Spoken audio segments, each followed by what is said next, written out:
Good evening, everyone, and welcome to another Dhamma talk here at Empty Cloud Monastery. So we have with us again Ajahn Punnadhammo from Arrow River Forest Hermitage in Canada with his final talk in the series on Paticca dependent origination. So we'll pass it over to Ajahn Punnadhammo for another talk on the subject. And as usual, please feel free to type in questions at any time, and we'll take whatever questions you might have at the end. So please, Ajahn, whenever you're ready, please go ahead.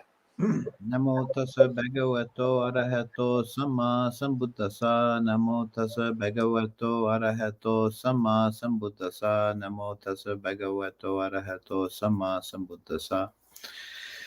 So this evening, I want to talk about an important variation on the standard Paticca. It's from the Upanishad Sutta in the Samyutta Nikaya. And it's been called by Bhikkhu Bodhi the Transcendental Dependent Arising, which is quite a apt name. The standard 12 Nidana Paticca really is limited to the condition, to samsaric existence. Its purpose is to illustrate how this whole mass of suffering comes to be. So it is, in essence, a detailed exposition of the workings of first and second noble truth. It doesn't touch upon the third and fourth noble truth. However, in the Upanishad Sutta, we have the same principles of causality and beginning with the same framework, showing the route out of samsara, out of conditioned existence, and the break from the round. Here's a I don't know how well you can make it out. Here's a schematic representation of it. The circle at the bottom represents the standard dependent arising. And then at the point where we have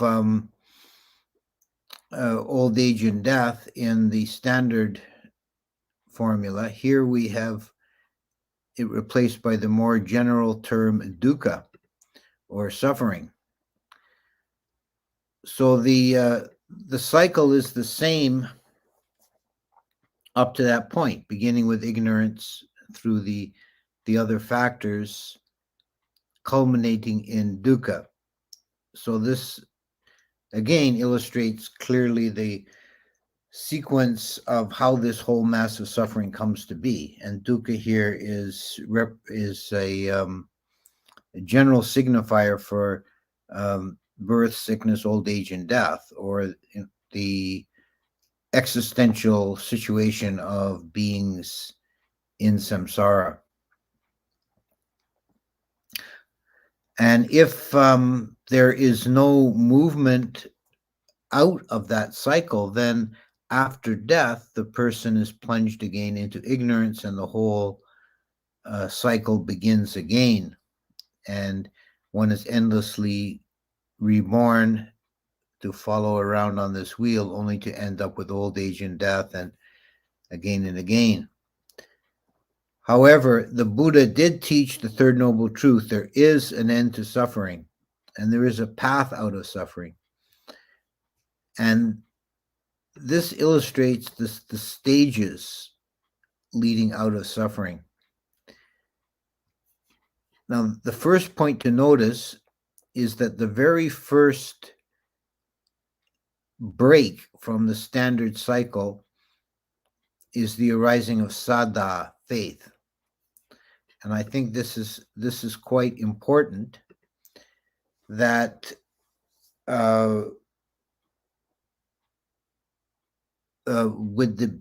it takes a certain element of saddha to even begin to tread the path.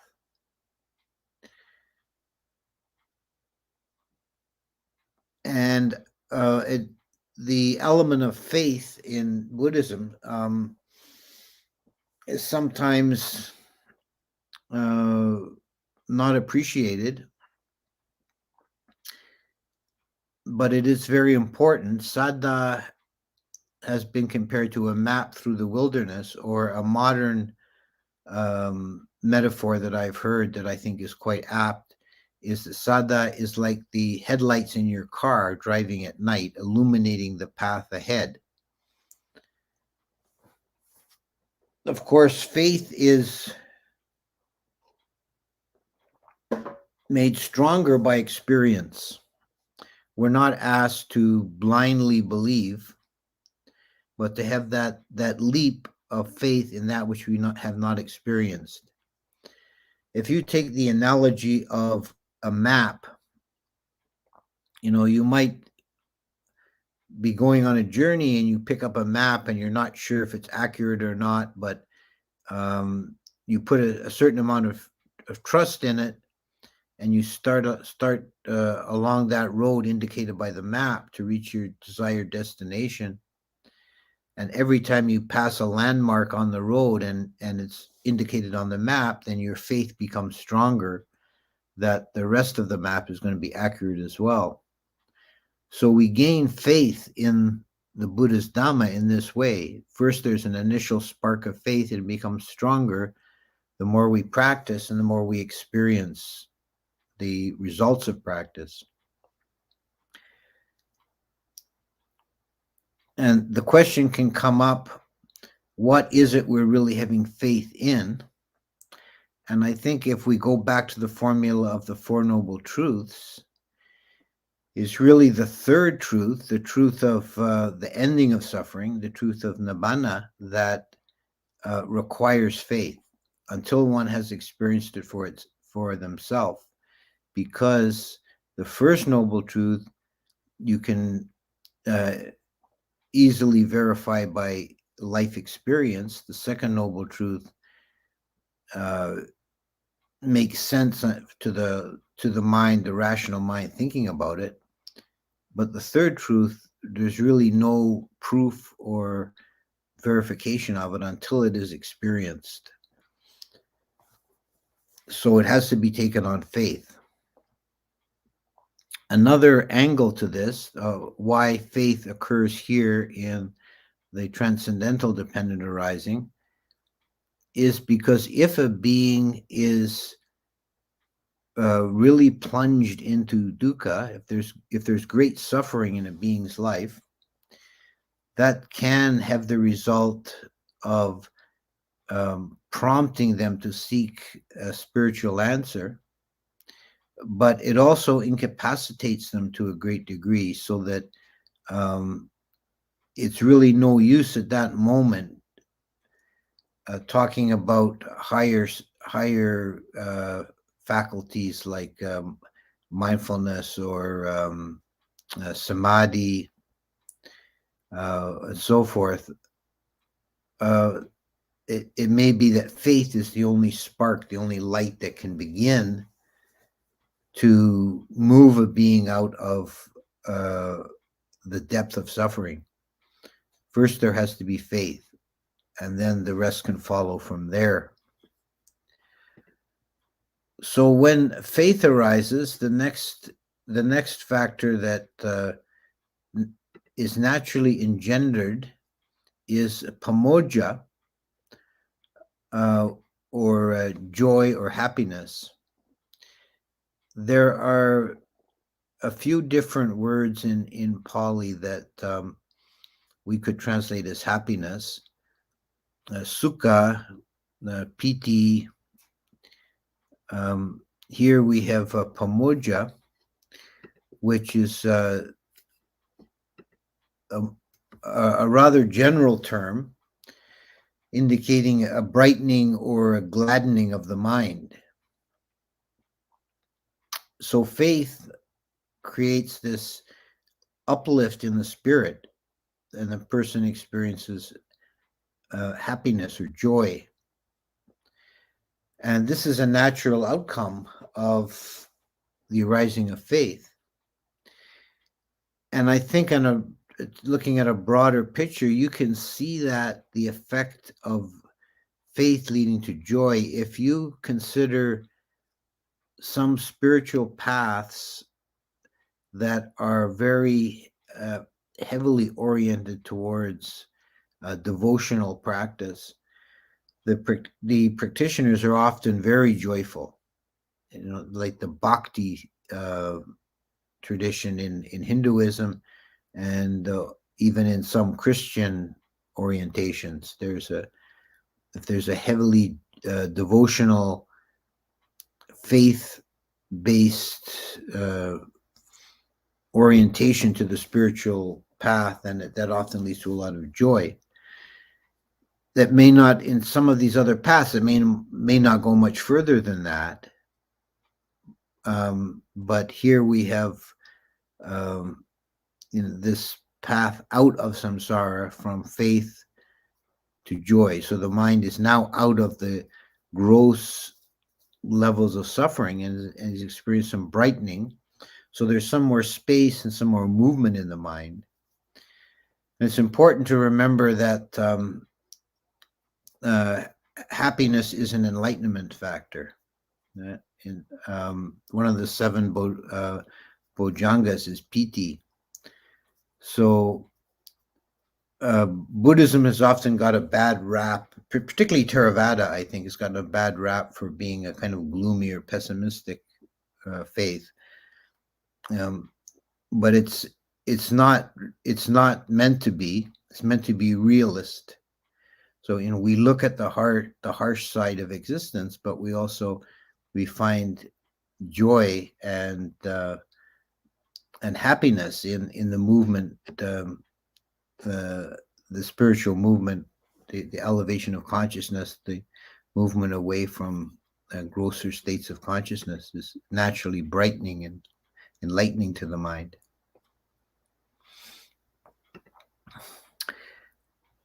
And after pramodya, that can mature into a piti, which is another word that's sometimes translated as happiness. It's also been translated as rapture. Piti is one of the jhana factors present in first and second jhana. And piti is primarily a mental factor of a thrilling kind of joy or happiness, but it has a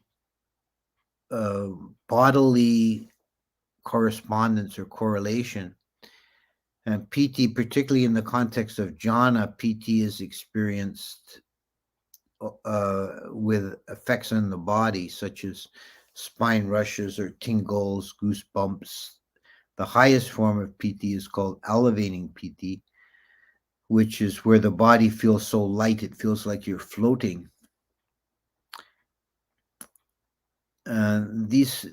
The arising of piti has a very purifying and healing component to it. In one sutta where the Buddha is speaking about the jhanas, and he's using some very powerful images as metaphors, which is one of his characteristic teaching styles. He compares second jhana, which is where piti is the predominant factor. It's most evident in second jhana. He compares that to the condition of a lake high up in the mountains, and there's no rain falling into the lake and no tributary streams flowing into it, but it's continually refreshed by water from below, from an underground spring.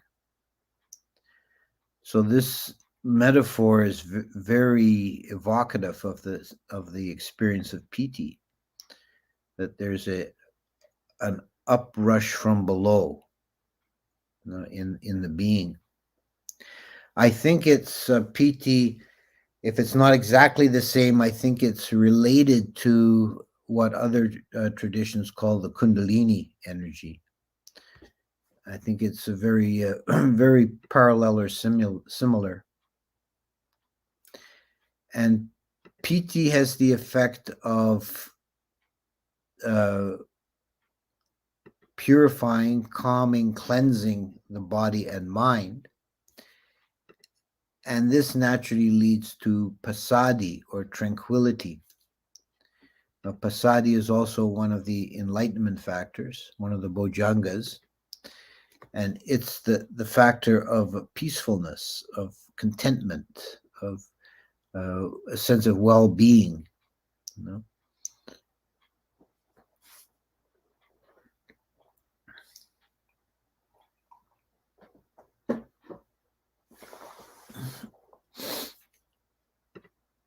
And that is very pleasant, and it naturally leads to the higher form of happiness, sukha, which is commonly translated as bliss. Now, the difference between piti and sukha is that sukha has no thrilling aspect. It's peaceful. It's like an oceanic bliss, and it has no specific bodily correlate except the feeling of well-being in the body, the lack of stress, the lack of physical discomfort. One feels completely at ease and happy, and it's a peaceful, deep flowing happiness. The corresponding metaphor for this in the sutta I mentioned previously, referencing third jhana, where sukha is the predominant factor, is a lotus growing in the water, and it doesn't reach the surface. So the entire plant, from the roots to the flowers, including the stem and the leaves, the entire plant is permeated with the water of the lake.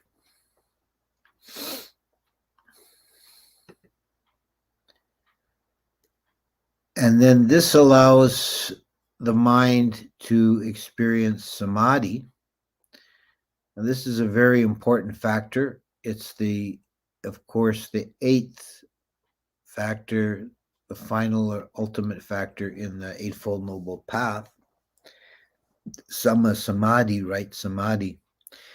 It's generally been translated as concentration, but I'm really trying to get away from using that because I think it's misleading.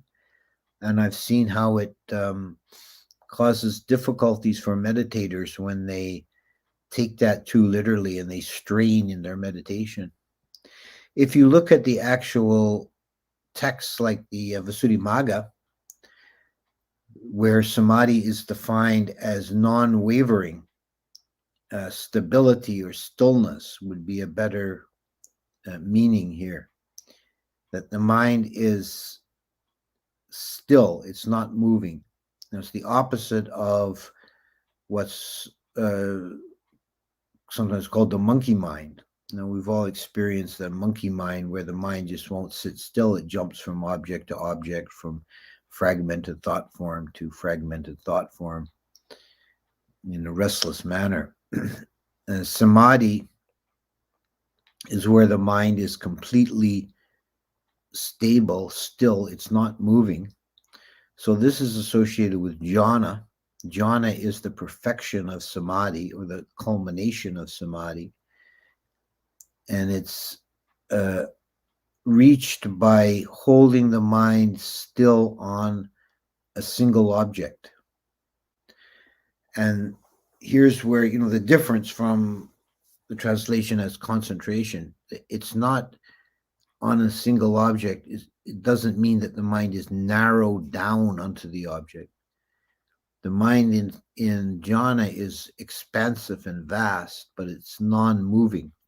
So it's filled with the object, this vast, boundless space of the open mind is filled with a single object, such as the breath. And this is the perfection of samadhi. So the ability to hold the mind still is the quality of Samadhi. If one can remain still on a single object without wavering, then this is Samadhi. So up to this point, the factors have mostly related to samatha or the samadhi development, that the mind has reaching this stage. This is the jhana path, but then there's a transition in the next sequence, the mind which has been made pliant and workable and still and at ease, is now able to enter into the wisdom path. So this is, in terms of technical meditation practice, this would be beginning of Vipassana. And the first stage here is Yata Bhuta Jnana Dasana, the knowledge and vision of things as they are. So with the mind that's been made pliant and workable and powerful with the development of Samadhi, now it can be wielded to penetrate the nature of reality. And this means, in particular, the direct perception or understanding of the three characteristics, the tilakkhana, the three marks of existence. That is the dukkha, or unsatisfactory, imperfect, suffering nature of phenomena, the anicca quality, the impermanence or transience, effervescence of reality, and anatta, the not self, the emptiness, the lack of a self essence in phenomena. So the mind sees things in this way. It's seeing things according to reality. And that's the definition of wisdom, or panya, is to see things according to reality and not otherwise. So the mind that sees the permanent in the impermanent, sees substantial in the insubstantial, and sees the pleasant in the painful. This is a mind that succumbed to what's called the vipalasas, or hallucinations, which are perversions of perception. The mind is not uju, it's not straight, it's not seeing things clearly. It's like seeing through a distorted mirror. But Yata Bhuta Jnana Dasana is seeing things clearly as they actually are. And the discipline for this is Vipassana. And there are different techniques and methods of doing Vipassana. And this is a point I like to make when I'm talking about Vipassana, is that doing the Goenka method or the Mahasi method or what have you, there are others as well. These in themselves are not Vipassana. They're techniques for accessing Vipassana. Vipassana is really a state of mind. It's seeing things clearly. And it requires equanimity and precision. That the dhammas are seen as they arise, the objects of consciousness are seen singularly as they arise, and recognized as being dukkha, anicca, anatta, and not held on to. So it's a knack or a skill, a way of holding the mind, and it has two aspects. One is not to miss anything, and the other is not to hold on to anything. So another way of expressing this, a good rule of thumb, is nothing whatsoever is so trivial it can be ignored, but also nothing whatsoever is so significant that it needs to be held for more than an instant. It's just regarded in its nature, seen as dukkha, anicca, anatta, and the mind releases. Even that is not quite correct, because the mind shouldn't hold it at all. It's like the object is passing through and one really registers it.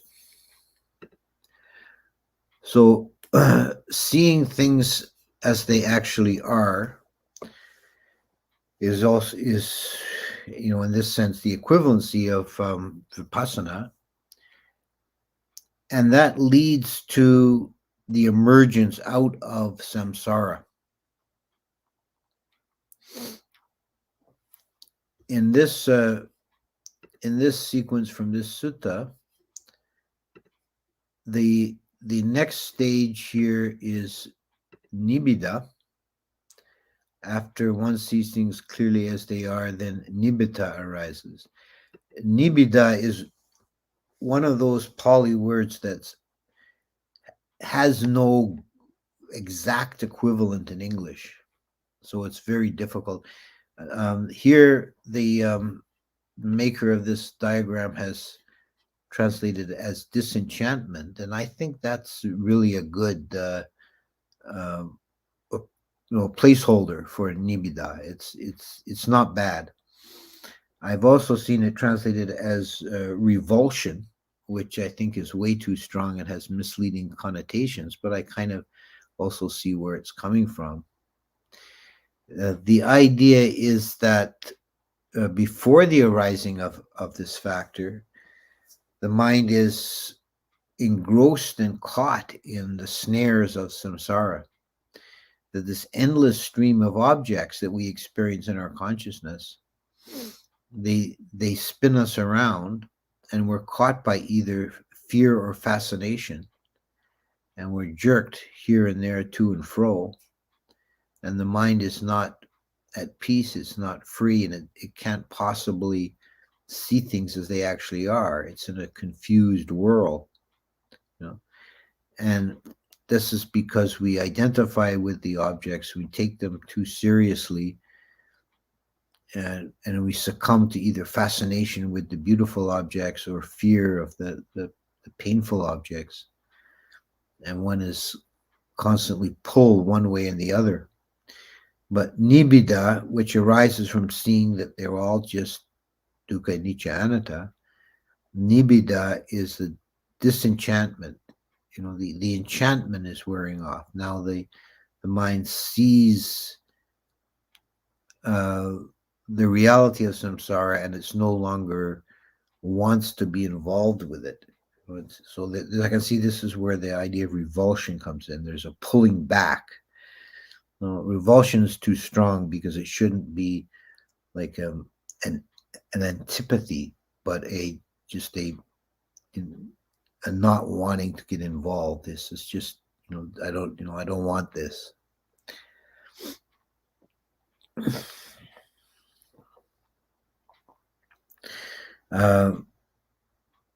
This stage is also, it's kind of a shorthand for in another sequence that occurs in a very brief summary, just with the names without explanations, in the Stagecoach Relay Sutta in the Majjhima Nikaya.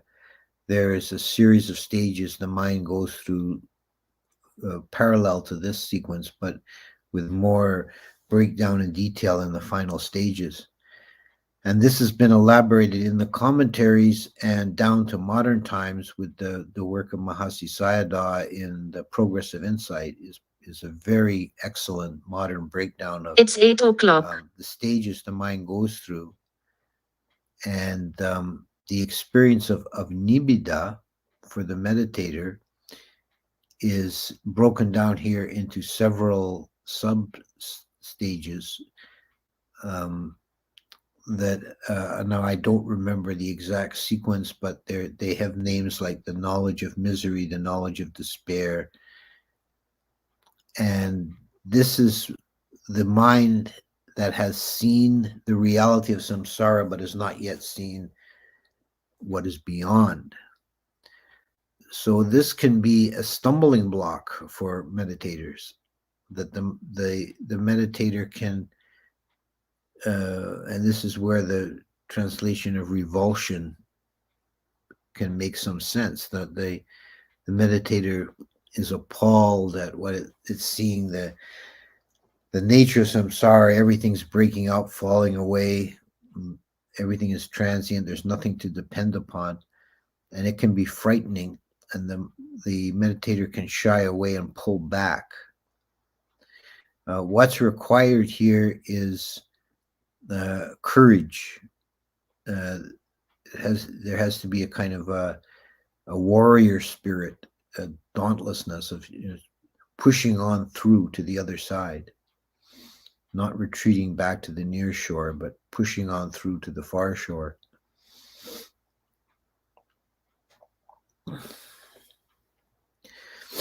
If a nibbida is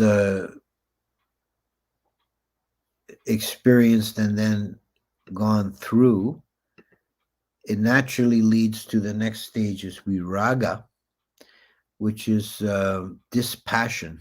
And this is a quite exact translation. Raga is passion, and the passion here is general, but it's also specific. Raga is the energy that drives the whole wheel of samsara. It's what keeps it turning, and the way it works on a momentary level is the mind desiring to take an object, and as long as we haven't seen clearly the nature of the objects, we're still enchanted, we're still caught with passion. No, and then suffering arises because the object is unable by its nature to satisfy the mind. The dukkha is inherent in the object. It's not something we impose on the object. The object is inherently imperfect and unsatisfying, and the mind grasps for the object with a kind of implicit desire to complete itself and find fulfillment in the object. But the object turns out to be shoddy goods, and the mind then has suffering, but then immediately the unenlightened mind will immediately jump for the next object and keeps playing this game for billions of years, lifetime after lifetime. The mind is continually driven by this passion to take the next object. But once we get to this stage in the process, through knowledge and vision of things as they are, then disenchantment, then naturally dispassion arises. The energy's gone out of the samsaric project, and the wheel begins to wear down, run down. And this stage, in terms of the stages of insight, is pretty much the equivalent of equanimity about formations. Once the mind has gone through all the turmoil and has become disenchanted and disillusioned and then dispassionate, there's a peacefulness. There's no longer any feeling of revulsion. There's no longer any feeling of desire. There's just a peaceful abiding. And this stage of equanimity about formations, we could say, is the furthest one can get by striving. That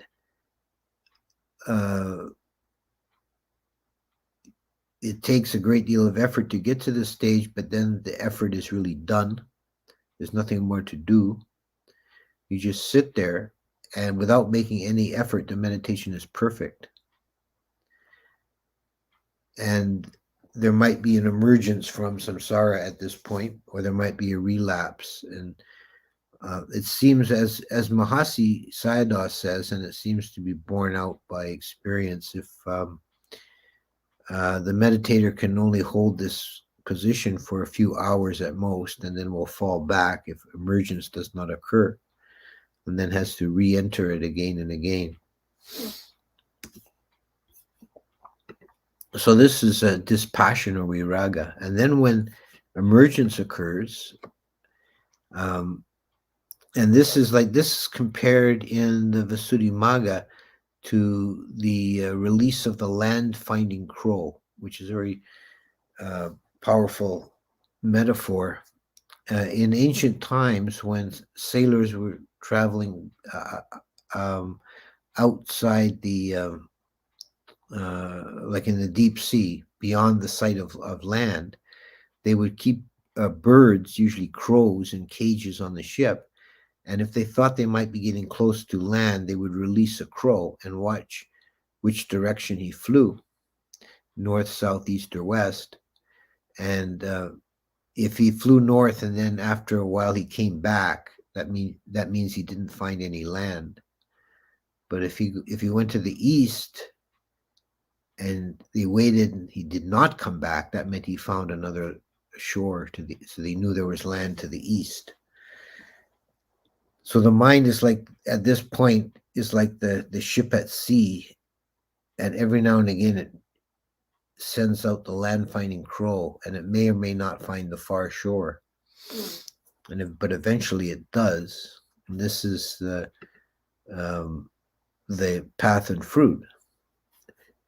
And here in this particular phraseology of this particular sequence, we have from viraga, we have vimutti, freedom. With the dispassion arising, there's now freedom from samsara. Vimutti means literally the breaking of the chains. And the mind is now unfettered, and it's able to release from the samsaric process. And then it can realize nibbana, here called the destruction of the asavas. So the asavas being the root defilements, or the complete purification of a being. Now, to look at this whole sequence as is put forth in the sutta, there's an interesting point that's made repetitively throughout the sutta, that the transition from one stage to another is like water flowing down a mountainside, first in little rivulets, then they gather into streams and creeks, and finally mighty rushing rivers. So there's a kind of a naturalness to this process, which is not to say that it's done without effort, but this is if the mind is guided and the effort is proper, then the mind will naturally flow into these channels. And eventually the mind can emerge from samsara through these various intermediate stages and realize release and realize nibbana. So that at that point, the dependent origination is broken.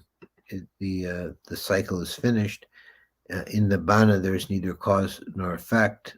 It's the one exception from the law of causality, and it's beyond the dependent arising. So I'll stop at this point and be happy to stay on for some time and answer questions. I see the chat's been quite busy, so. Well, thank you very much, Ajahn. So at this time, we'll start taking some questions. So I see a lot of friends joining in. And we have one question from Dhammajiva. So Dhammajiva asks, Ajahn, is the development of Vipassana an accumulative process by which the mind gradually lets go of conventional ways of viewing reality, I-making, etc.? Or do you think it's a sudden, dramatic breakthrough? Do multiple cycles of Samadhi and Vipassana lead to this cognitive restructuring leading to Nibbida? Yeah, I think it's best to regard it as a gradual process.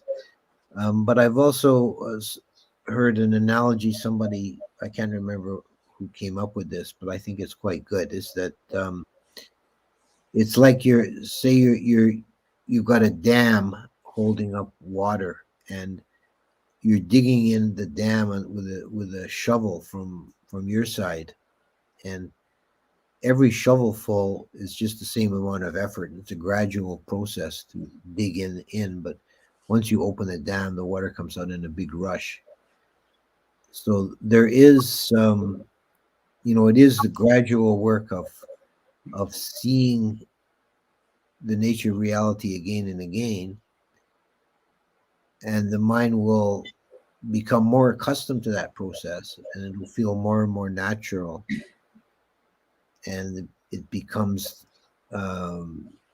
more evident, it becomes easier, and the understanding deepens.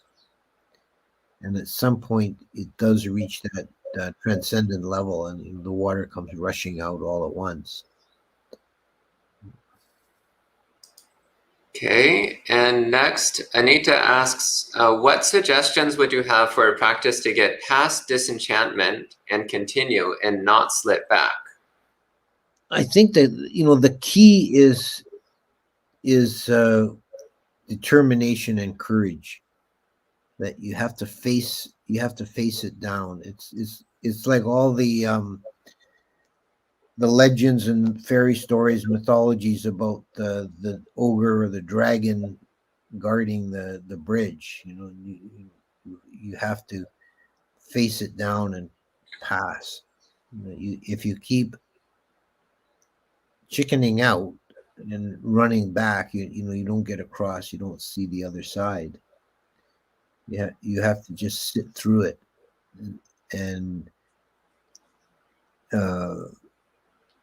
again, at this point is another place where faith can come in, because you have to have faith. There is another alternative to this, and it's no good fooling yourself into thinking that samsara is not so bad after all, and back into it.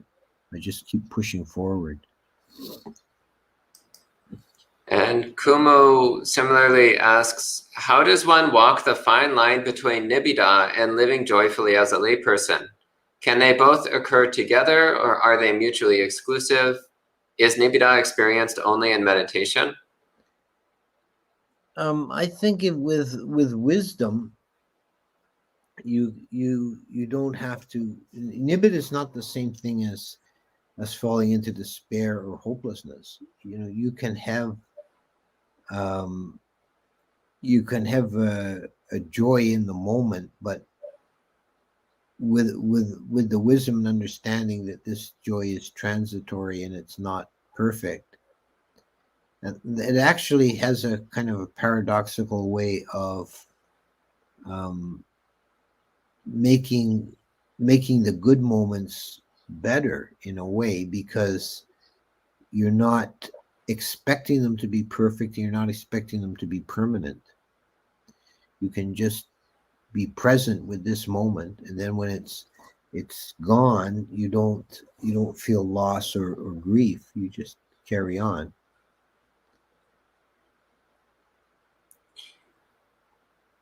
And did you have comments on the other parts of her question?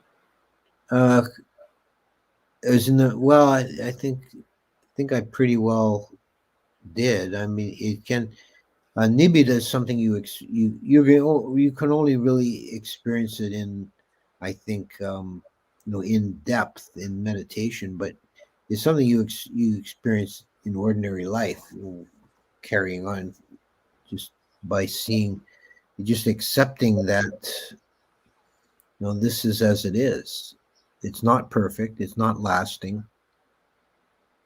Well, there's it's really just samsara. And next, Dhammajiva asks, are the stages of insight described by the Mahasi tradition supported by the suttas? They are to some degree. There's a, and I'm really bad at remembering numbers of suttas, but there's a sutta in the Majjhima Nikaya that's called the Stagecoach Relay Sutta. And it's using the metaphor of when a king sent a message from a long distance from one town to another, they would use a post system where they change horses every few miles so they can go very quickly. And these different stages the mind goes through are named as the stages of the posts of the relay, but they're not described in any detail. They're just named. So there's a lot of room, as in some other suttas, there's a lot of room for interpretation here. And that began very early with the commentaries. And the Visuddhimagga is actually structured, the entire text is structured around that framework. That's the literary device that Buddhaghosa used. The entire text is structured in the Stagecoach Relay Sutta. There's a detailed exposition of it. And Mahasi Sayadaw is following in that tradition and informing it by the experience of countless meditators that he was associated with. So there's a framework that's present in the suttas that's been greatly developed later. And Dhammajiva also asks, would you please comment on the nature of faith in this context? It's so difficult for modern populations to embrace faith because of the fanaticism that has been associated with it. Yeah, a lot of Western Buddhists are allergic to faith, and they have trouble with it because of the experience of seeing faith abused elsewhere. Faith should not, in the Buddhist sense, sada. Let's use the Pali here. If you're allergic to the word faith, you can call it confidence.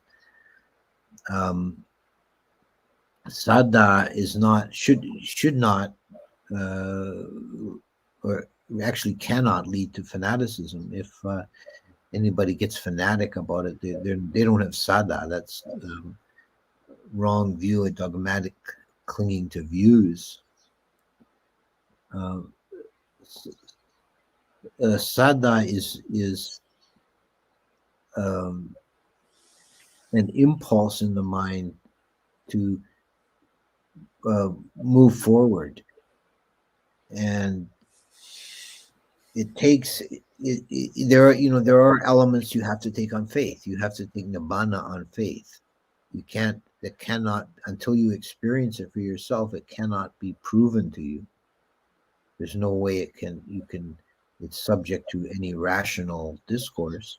Much of the Buddha's teaching it holds up under rational analysis, but the teaching about the unconditioned, it does not.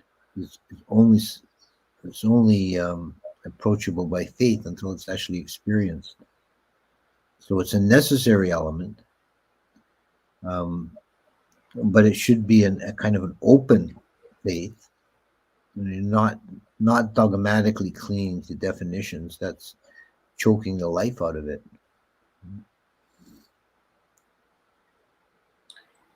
Okay, and next, Ayasuvijana says, what is the difference, if any, between the knowledge and vision of the five khandhas and knowledge and vision of things as they are that occurs after samadhi?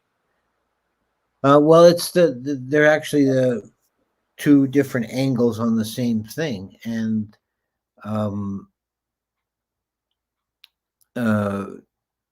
applying the three characteristics across the five aggregates is one way of contemplating them, to see the emptiness, the impermanence, and the suffering nature of each aggregate in turn.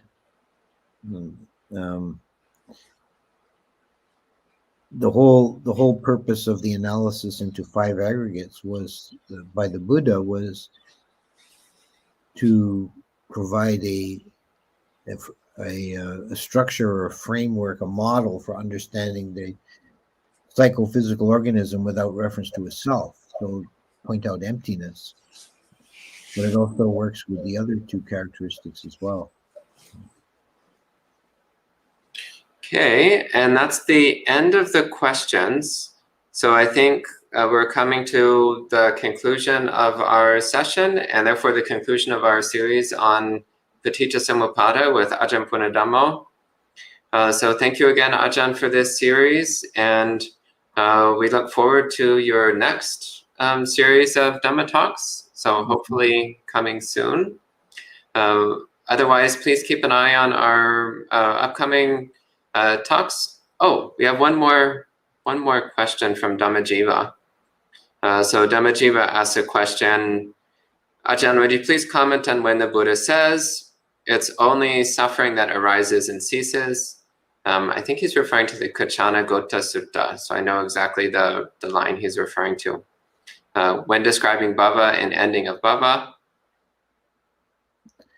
Yeah, well, that seems to me to be the capitulation of the dependent arising, Paticca Samuppada, in a very short form.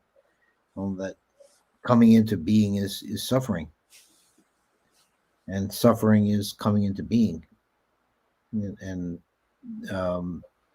the 2 are really cannot be separated. They're equivalent.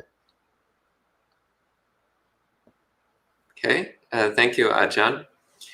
So we'll go ahead and end the series tonight with 3 sadhus. So you can all put your hands in Anjali and recite together. Sadhu, sadhu, sadhu. And we'll see you all again next time. Okay.